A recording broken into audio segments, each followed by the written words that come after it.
Hello guys, welcome to my channel. In this video, we will discuss the journey of the Mayflower and the Pilgrims First Winter. In the early 17th century, a group of English separatists, known as the Pilgrims, yearned for religious freedom and a fresh start. Persecuted in England for their beliefs, they first sought refuge in the Netherlands, but life there proved difficult.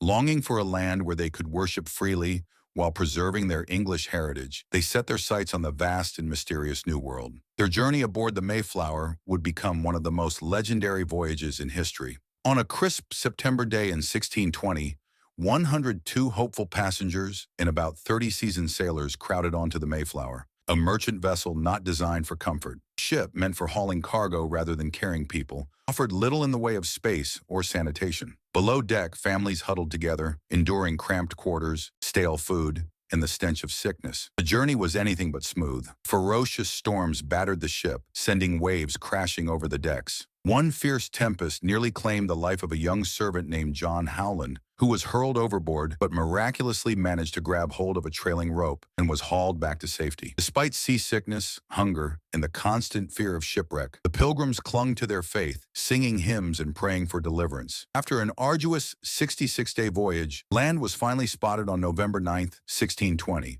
Their intended destination was the Virginia colony. Strong winds had blown them far north. Instead, they found themselves at Cape Cod, present-day Massachusetts. Knowing they needed to establish order in their new home, the male passengers drafted and signed the Mayflower Compact on November 11th, laying the foundation for self-governance based on cooperation and majority rule. The Pilgrims' first encounters with the New World were challenging. Their initial attempts to settle at the tip of Cape Cod failed due to poor soil and hostile encounters with the Nauset tribe, who understandably viewed the newcomers with suspicion. The Pilgrims eventually found a suitable location further west, which they named Plymouth. This land had once been home to the Patuxet people, a branch of the Wampanoag tribe, but an epidemic had wiped out much of the population, leaving the village abandoned. As winter approached, the settlers struggled to build shelter. Freezing winds howled through the trees and food supplies dwindled. Hunger and disease took a merciless toll. One by one, men, women, and children succumbed to sickness. By the time spring arrived, nearly half of the original settlers had perished. The survivors buried their dead at night to conceal their dwindling numbers from potential threats. Just as despair threatened to consume them, hope arrived in the form of a Native American named Samoset. Walking into their settlement in March 1621, he astonished the Pilgrims by greeting them in English. He introduced them to Squanto, a member of the Patuxet tribe who had been kidnapped by European traders years earlier, only to escape and return home. Squanto's tragic past had given him a deep understanding of both English and native customs, making him an invaluable bridge between the two cultures. With Squanto's guidance, the Pilgrims learned how to plant maize, fish in the local rivers, and identify edible plants. He also helped forge a crucial alliance with Chief Massasoit of the Wampanoag tribe, ensuring the Pilgrims' survival through mutual cooperation. By autumn, the Pilgrims' fortunes had improved. With Squanto's help, their crops flourished, and they gathered a bountiful harvest. In gratitude, they organized a feast to celebrate their survival and the generosity of their native allies. Massasoit and around 90 Wampanoag warriors joined them for 3 days of feasting, games, and shared traditions. Though different from the modern holiday, this event is often considered the first Thanksgiving, symbolizing unity and gratitude. The Pilgrims' journey aboard the Mayflower in their brutal first winter in the New World tested their faith, resilience, and will to survive. Against overwhelming odds, they endured, laying the foundations for one of the first successful English settlements in America. Their story remains a testament to the power of perseverance, cooperation, and the enduring human spirit in the face of adversity.